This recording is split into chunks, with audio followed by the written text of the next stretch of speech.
Hemmäňize salam. Bugünkü sapamyzda siz bilen Spotow targowlada, ýani Binance birjasynda Spotow targowla näme zat, Spotow targowlada näil trade etmeli, içindäki funksiýalar näli, şolar barada öwrenip geçer.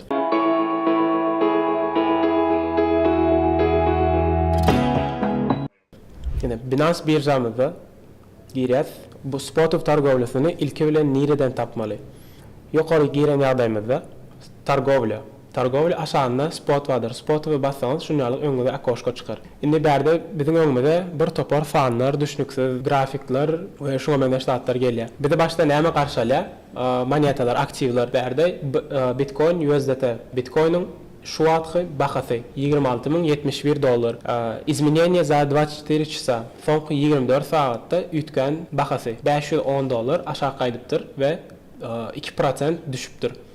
Maksimalnysi 24 saatda maksimalny 26.738 barypdyr.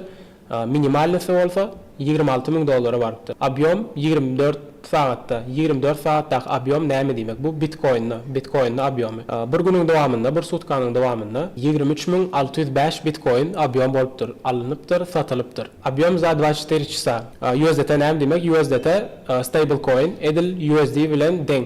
Bir USD, bir USDT. Abiomy soňky 24 saatyň dowamynda $623 milyon. Aşağında stakan sen var. Stakan näme zat? Görýän bolsaňyz, ýokardakylar gyzyl, aşagdakylar bolsa ýaşyl. Imin ortadaky 26.051. 26.051 bu spread diýmek. Spread näme bolýar? Spread market bahasy. Imin şu wagtky Bitcoin'in bahasy. Ýokardaky gyzyllar satyjylar. Aşağıdaki yaşlılar, alıcılar. Şu taýda ýokarda цена diýär. Цена USDT'de количество, näçe sany ve всего diýär. Всего. Indi şu ýokardakylar näme diýmek? Näme üçin şular ýokarda durýar? Näme üçin bular aşağıda durýar? Ýokardaky gyzyllar, bular satyjylar. Ýagny şunýalyk pikir ediň. Marketde bar ýaňyz, marketden bir aljak bolýaňyz. Siz aşağıdaky yaşlılar bolýar. Satylýan zatlar bolsa, mysal üçin aýdalyň 1 kilo alma, gyzyllar bolýar. Indi kolичествосy ýanky kilo diýenmiz Bitcoin uly sany bolan üçin $26.000 bolan üçin bärde bir Bitcoin görmek gaty redki, şoň üçin bölek alýarlar. Ene всего mysal üçin 25, 7, ondan soň 11, mysal üçin 1500 Bitcoin şu bahadan almana taýin. Ene şul alyjy $26.080 $10.000 sanyk Bitcoin almana taýin. Gyzyllar şonu anlatýar. Aşağıdaky alyjylar bolsa, aýdalyň, şul bahadan $20.079 182 sanyk Bitcoin almana taýin. Beýtge çaýdamyzda stakanlar alyjylaryň we satyjylaryň duşuşan ýeri. Gyrasynda bize ulluhan grafik garşalýar. Grafiklarda geçmeden ýokarda время diýip duranlar. Время biz muňa time frame diýäs. Time frame'ler näme anlatýar? Şu taýda günlük, hepdelik, 4 saatlyk we 1 saatlyk 15 minutluk time frame'ler görüp bilýär. Mysal üçin bizde şu wagt günlükdir. Dnevnoy time frame. Dnevnoy demek şol bir switcha bir gün şu taýda açylýar, ýokary gitýär, soň aşağı şu taýda yapylmasyny şol bir günüň içinde eden hereketi. Bulara time frame diýär. Indi şu taýda özümde gereklileri saýlap bilýär. 6 saat, 4 saat. Ýöne biziň esasy olanýanlarymyz hepdelik, günlük, 4 saatlyk we 1 saatlyk 15 minut, 5 minut kiçik time frame'lara ile soňky wagtlarda geçip bilersiňiz. Onuň gapdalyna nastroykalary we nastroykalaryndan özüňizde gereklileri saýlap bilýäňiz. Bazawy versiýa näme diýmek? Bazawy versiýa bize Binance'ın berýän grafigi. Biz bärde hiç bir zat çyzyp bilmeýäs. Prosto grafik, switchler nähili hereket edipdirler, nira ýetýärler, gyzylmy, ýaşylmy şolary seredip bilýär. Gapdalyna trading view bar. Trading view geçýäs. Trading view grafigi birazajyk bazawy versiýadan ütköşügrek. Sebäbi bärde indikatorlar çykaryp bilýäs. Ine görşüňiz ýaly indikator çykaryp bilýäs, özümiz şunýalyk çyzgylar çyzyp bilýäs. Bular entek prosto de görkezmek üçin çyzylýar. Bular nähili çyzmaly, nerden çyzmaly, näil dogry çyzmaly, bulary soňky sapaklarymyzda görkezýär. Ine şu taýda instrumentler bar. Instrumentleri haýsy özüňize gerek bolsa şundan alyp çyzyp Binance'da seredip bilýäňiz. Grafigiňizi izarlap bilýäňiz. Ve bahalary mysal üçin şeýle ýokary aşağı oýnap bilýäňiz herhili. Trading view şonda köplenç trading view ulanýas ödümiz. Onuň gapdalyna strelkajyk bilen grafigi ulandyp ýa-da kiçeldip bilýäs. Haýsy özüňize udobly bolsa. Onuň gapdalyna şonýalyk 4 sanyk grafigam ýerleşdirip bilýäs. Isleseňiz bir grafigam ýerleşdirip bilýäs. Özüňize haýsy udobly bolsa. Indi bärde poisk bar. Poiskdan liboy islan monetaňy saýlap bilýäňiz. Siz haýsyny trade etjek bolsaňyz şonu saylap grafika geçirip bilýän. Mysal üçin aýdalyň bizde ine Bitcoin'dur. Biz şonu Ethereum'a geçirjek bolýar. Ethereum bir altcoin. Ethereum'a geçirdik. Ine bahalar Ethereum'a geçti. Grafik Ethereum'a boldy we berde de paralary ütködi. Berden paralar saylap bilýän we şu taýda USDT garşylygyna saylap bilýäňiz, Bitcoin garşylygyna, BNB garşylygyna haýsysyny gerek bolsa size şonu saylap bilýäňiz. Ve şuna yıldızcık bagapdan yıldızcık koysanız size sırası şu taýda izbirndilara şuna yıldızcık bolan monetalar güçtak geçecek sonundan gözläp görmedi alıp. Ondan soň onun aşağında zelkina rynki var. Bular näme? Bular уже marketden alınan ya da satılan zelkalar, уже geçen zelkalar. Ine misal üçin şu sagatda şunça sana Ethereum şu bahadan alındı manisyny berýär. Maý zelki men eden zelkalam şun ya da bundan önkün. Ne on aşağında näme datlar var. Niýede trade etýäs, niýeden alýas, niýeden satýas. Ine şu taýda spot diýär. Ine şu taýdan alýas, berden satýas. Конечно, Binance'ın içinde bir näçe sanyk funksiyonlary var. Bulun hemmesi bize gerekli däl. Şoň üçin esasy gereklileri biz size aýtýar. Siz beýlekiler aýda otursak, uje sizin kelläňiz garşy, bärde etjek zadyňyzy uje edip bilmeýäňiz. Şoň üçin iň esasy, iň gerekli, iň wajyp zatlary aýdyp geçýär. Ine birinji bilen Spotify. Bize gerekli däl Spotify. Ine cross izolirованная setka bular bize hiç ýyl şu wagt ýagdaýda gerek däl. Spotify targowla näme diýmek? Spotify targowlada biz bir aýdalyň bir aktiwy alýas we şonu kaşlawmyzda saklaýas. İstenen wagtyma satyp bilýäs, näçe wagt dursun diýsek, şonça wagtym dozdurup bilýäs. Dalgasyrok alyp bilýäs, mysal üçin. Dalgasyrok näme bole? Dalgasyrok mysal üçin aýdalyň bir moneta bar. Bir monetaň ady tam çeşitli moneta bolsun. Çeşitli moneta aýdalyň şu wagt $1 geljekde perspektiwasyna görä tam $5, $10 bolmagy mümkinçiligi bar. Biz şonu şu wagt $1 alyp saklap goýjak bolýas. Tam 1 ýyllyk, 2 ýyllyk, 3 ýyllyk bize belirden. Biz şonu alýas. Bizden hiç yeli saklanmamız için komissiya almaya. Prosta pakupka etsek, pakupkada komissiyamız alya, ondan sonra saklanmamız için hiç yeli komissiya alanok. Limit var, market var, stop limit var. Ve stop limitin yanına osa var, skalizaşy stop var. Indi bular her haýsy näkilik işleýär. Indi limit demek näme dat? Limit demek aýdalyň şu wagt Ethereum'un bahasy $1575 ve siz aýtýaňyz $1575 Ether üçün gymmat diýär. Men şonu aýdalyň $1500 gelse aljak. Şonu nädip almaly? Bize onuň üçin limitni order kömek etdi. Limitni order çyna diýen ýerine biz näçe bahadan aljak bolsak, şonu ýazýas. Mysal üçin $1500. $1500 gelende biz Ether'in kolичествоsyny ýazýas. Näçe sanak aljak bolýas. Aýdalyň kolичествоsyny bilen dokmy? Aşağında USDT diýip dur. USDT'de bizim şu aşağıdımızda $5000 var. $5000. Biz şol aýdalyň tam $500 Ethereum aljak bolýas. Ine şu taýda bize kolичествоsyny çykaryp berýär. 0.33 Ethereum. Indi biz şunu hissesini kupij etsek, şu baha gelende ine kupij edelim. Bize aşağıdan открытый ордера diýip bar. Открытый ордерada bize order açýar Binance'ın öňünde. Biz aýdalyň ýolda bolalyň, samolyotda bolalyň, internetimiz çekmesin. Haçanan bolsa bir online bolmasagam Binance şu zelkany bizim ýerimize alyp berýär. Ýani ýerine ýetirýär. Berden näme datlar aýtýar? Datany aýtýar, haçan aldyňyz? Haçan şu ordery goýduňyz? Para, Ether, ETH, USDT, gysgadylan tip, limit, ýani biz limitden aljak bolýas. Starana kupić, ýani satyn aljak bolýas. Çyna 1500-den aljak bolýas, kolичествосy 0.33. Zaполнено entek bular yok. Всего $500. Ne bir ştaýda bize 5 cent komissiýaly. Indi aýdalyň Ether'in bahasy şey diýip aşağı düşüp $1500 gelen ýagdaýynda bizim şu orderimiz Binance bizim ýerimize şunu alyp berýär. Ve Spotify kaşlokda durýar şol. Indi market näme bolýar? Hissesini biz berde orderimiz. Indi şu taýda bize şu $4500 boldy. Näme üçin? Sebäbi berde bizim orderimiz dur. Atmini desek, bizim $5000 ýyzyna geldi. $500 ýyzyna geldi. Dostupny $5000. Indi market nälik işleýär? Market bolanda ýanky aýdyşmynda spreadsina şu taýda $1574. Bize aýdalyň Ether ýygnap otursam, bu rynokda ýanky hemme monetalar galýar. Bu rynokda Ethereum aýdalyň $10.000 boljak, $15.000 boljak. Biz şonu analiz etdik. Endi bize şoň bahasy gyzykly da biz luboy bahadan Ethereum ýygnaýas. Indi şoň üçin markete geçýäs. $1574 biz näçe USDT aljak bolýas? Aýdalyň $100 USDT'lik efir aljak bolýas. Olan biziň kaşlawymyzyň 2% bolýar. Biziň kaşlawymyzyň 2%-ni market dahadan 1574-den kupiz etdiýäs. Kupiz etdik. Market order na покупку исполнен. Bize limitni alaq berden order çıkarmadı. Gönü satın aldı. История ордеров. История ордеровda ne berdi? Toyda aytdı, tip ne rayniçini diýär. Rayniçini diýmek ýa-ni marketden almak. Kupiç 1574-den alypdyr. 0.0635 efir alypdyr. Заполнено diýär. Biz şunu aldyk. Bul nirak geçýär. Biziň spotov kaşlawymyza geçýär. Biz şonu prodać etjek bolsak, şoňda dostupny 0.0635 efirimiz bar. Biz şonu prodać edip bilýäs. Islesek marketden, islesek limitnidan edip bilýäs. Limitni näme diýmekdi?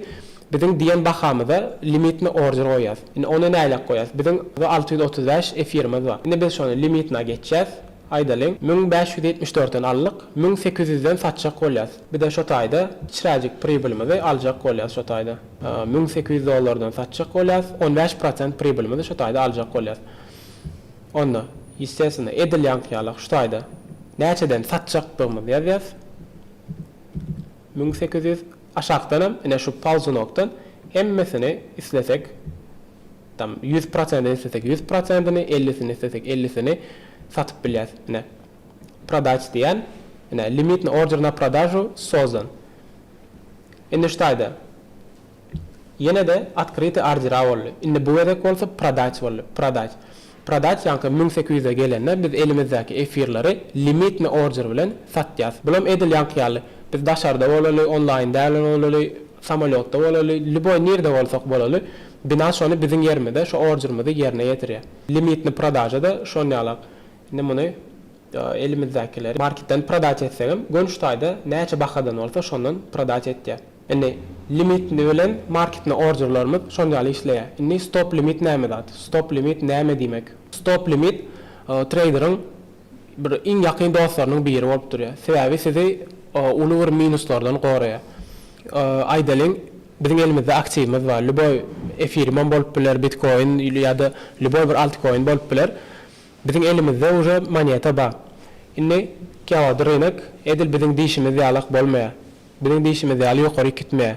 Uly padýanýalar hem bolup bilýär. Şo uly padýanýalardan, uly minuslardan goranmak üçin biz näme etýäs? Biz kiçiräk bolsa minus goýýas, minus alýas, ýöne biziň kapitalymyzyň, pulumyzyň köp bölegini özümizde saxlan edip goýýas. Sebäbi biz bu padýanýa näçe wagt dowam etjegini bilmeýäs. Tam 1 ýyl bolup biler, 6 aý bolup biler. Biziň pulumyz 6 aýlap minusda ýatanyndan şu taýda risk managementimize görä. Risk management näme diýmek? Risk management ony inlik sapaklarda düşündirip geçer. Şu taýrakda baha şu aşağı gelse bizi stop etýär. Ýa-ni biziň kiçiräjik bir minusumuzy birje alýar, galan pulumuzy USDT'de kaşlawymyza geçirýär. Ony nädip ulanmaly? Aýdalyň biziň elimizde 0.0634 efiriumumuz var. Bu gidete $100 bolýar. $100 efirimiz bar. Şoňda stop limit saýlýar. Stop limitden şoňda stopda. Aýdalyň biziň minusumyz nerede bolýar? 1500. Stop diýen ýerik 1500 ýazýar. Limit diýen ýerik hemişe stop bahadan kiçi ýazýar. Şunu ýadyňyzdan çykarmaň. Limit diýerik hemişe stopdan kiçi ýazýar. 1% bolup biler, 2% bolup biler, maksimum 2% ondan köp gerekdir. Mysal üçin 1490 diýeli, $10. Biz muny näme üçin kiçi ýazdyk? Rynakda her hil ýagdaý bolup bilýär. Rynak birden padýanya bolup bilýär, birden ýokary galyp bilýär. Şonýalyk ýagdaýlarda şu taýdaky limitkalar, şu taýdaky eger limitkalar ýetmese, aşagdaky limitkalar hem dolar gitýär. Şoň üçin ullukan padýanyalar bolýar. Muňa uly padýanyalar dam diýilýär, birden ýokary gitse, birden rost bolup gitse, oňa da pump diýilýär. Şonýalyk ýagdaýlar bolanda biziň stopumuzy alman bilýär birje, işletmän bilýär. Şoň üçin limitkalar dolman bilýär. Eger limitka dolmasa da bizdäki mysal üçin şu 0.06343 monetamyzy satman bilýär. Şoň üçin biz şu diapazonda ýazýas. Eger de biz şu taýda ýokary 1500, aşağı 1500 ýazdyk diýeli. Şu biziň edenimiz ýalňyşmy? Ýok, ýalňyşda. Bu da dogry. Ýöne eger de rynakda ýankyýalyk ýagdaý bolaýan ýagdaýynda biziň stopumyz işlemeýär. Şoň üçin biz şutak 1490 ýazýas. Egerde şu bize Binance bize 1500'den satıp başlaýar. 1490'a çenli. Şu taýda haýsy baha, iň gowy baha bolsa, şu taýlarda satyp berýär. Şoň üçin limitini hemişe satjak bolamyzda stopdan kiçi goýýas. Şunu ýadyňyzdan çykarmak. Indi palcı nokta, mesela için aydalık hemmesin sayılar. 100%'ni. 100% всего $94 bolýar. Indi ýa-da biz $100 alypdyk, ýadyňda düşýän bolsa, indi biz şu padeniýede $6 minusa gitýäs. Ýöne biz $94 my özümizde saxlanýa edip goýýas. Eğer şu taýda biz $6 minusa çykanmadyk, üçem aşağı gidip şu taýda pulumuz $40, $50 bolup ýatandan biz $6 minusa çykanmadyk. Imенно şoň üçin hem stop limit ulanylýar. Indi biz şu taýda продать basýas. Indi bizden sonra ya подтверждать etdi. Indi ETH USDT продать, stop limit bilen продать. Indi stopumuz 1500, limitimiz 1490. Количество şunça sany efir satjak bolýar. Всего $94. Indi komissiýasyny aşağı ýazýar. Biz şunu продолжить etjäs. Продолжить etjäs, indi stop limit order na продажу создан. Aşağı geçýäs. Edilýän ýaly orderlarymyzda открытый ордерады. Şu taýda bize order açyk durýar.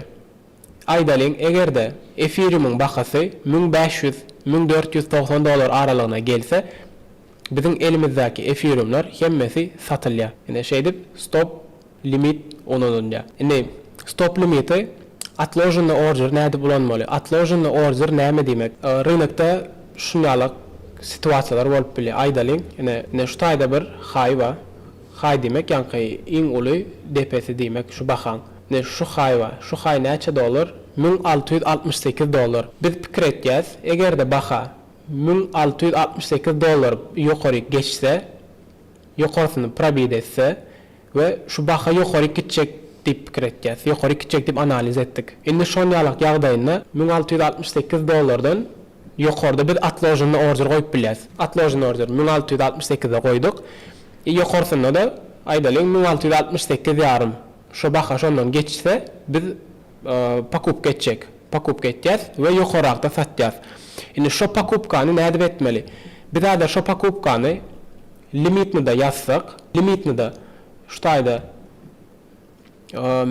1668 bahadan $50 aljak bolalım. $50 alsak biz şunu rynok bize pazarda etmeye diýenim rynokny bahadan alyp gitýär göni. 1668'de order goýup bilmeýäs. Näme üçin? Sebäbi rynokny bahadan ýokarda limit goýjak bolýar. Limit onýalyk goýulmaýar. Отложенный order stop limit bilen goýulýar. Yani stop limite gelýär. Indi şu taýda stopda ýanky aýdyşymyz ýaly. Stop loss goýjak bolamyzda, stop lossda stop uly goýýardyk, limit kiçi goýýardyk. Bärde bolsa tersine stop kiçi goýýas, limit uly goýýar. Aýdalyň 1668. Indi ýokarsam 1650 diyelim. 1650. Indi şu taýda количество эфир bilmeýän bolsa, şu taýdan USDT näde aýdalyň $100 aljak bolýar. Kupić, ine подтверждение ордера diýär. Подтверждать etmeli biz şu ordermyzy. Ine kupić, stop limit. Ýanky stop loss goýamyzda продачты, ine bolsa kupić. Stop 1650'de, limit 1668'de, количествосy 0.0599 sana, всего $100. Ine komissiýamyzdan şunça. Продолжить basýar. Bize order açy aşaktan. Order açdy.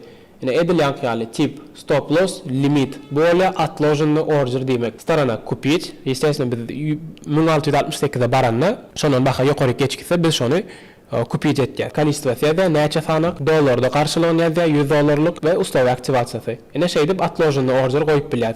Egerde baha şunýalyk ýagdaýda ýokary 1668'de gelen ýagdaýynda şu taýda bizim orderimiz işleýär. Ve de şu taýda gymmat bahadan ýene de ýankyny alanda atlamady satyp bilýäs. Отложенный order şonýalyk işleýär. Indi spotowy targowlyada OSA diýip bir zat bar. Indi şu taýda stop limitde aşagda OSA.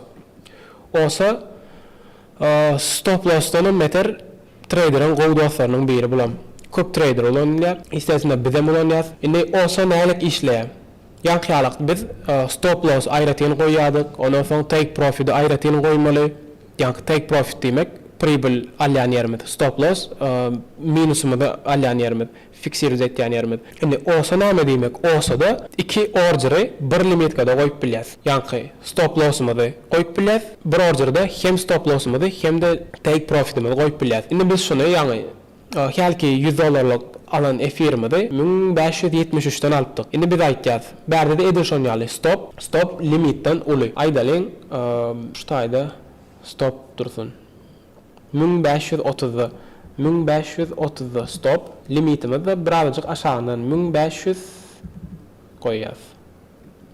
Ine bizim stop bakamız şu bakalara gelse bize minus veriyor. Take'imiz olsa take profitimiz yani pribul alacak yerimiz $1800 diyelim. $1800. Ine olsa şunlarla işle sınav olanı take alyan yerimiz. Yani pribulimiz biz şutayda $1573'dan alan efirimiz eğerde birinci $1800 gelse bizim 15%'lık bir pribulimiz oluyor. Eğer de birinci şu baka gelmen birinci 1530 ya da 1500 bakasına gelse bizim 2%'lık minusumuz oluyor. Aydalyň eğer de baka birinci ýokaryk bardy, sizin take profitinizi işledi, siz pribulinizi aldyňyz. Ondan soň aşağı gaýsa 1500 da gaýsa, uşa şol order aktualny däl. Şol order uşa işlemeýär. Siz uşa pribulinizi aldyňyz, siz zelkaňyzy ýapdyňyz. Ýani osa şol ýalyk işle, osa diňe ýani elimizdäki zatlary satjak bolamyzdy, hem take profit hem de stop loss goýmak üçin ulanylýar.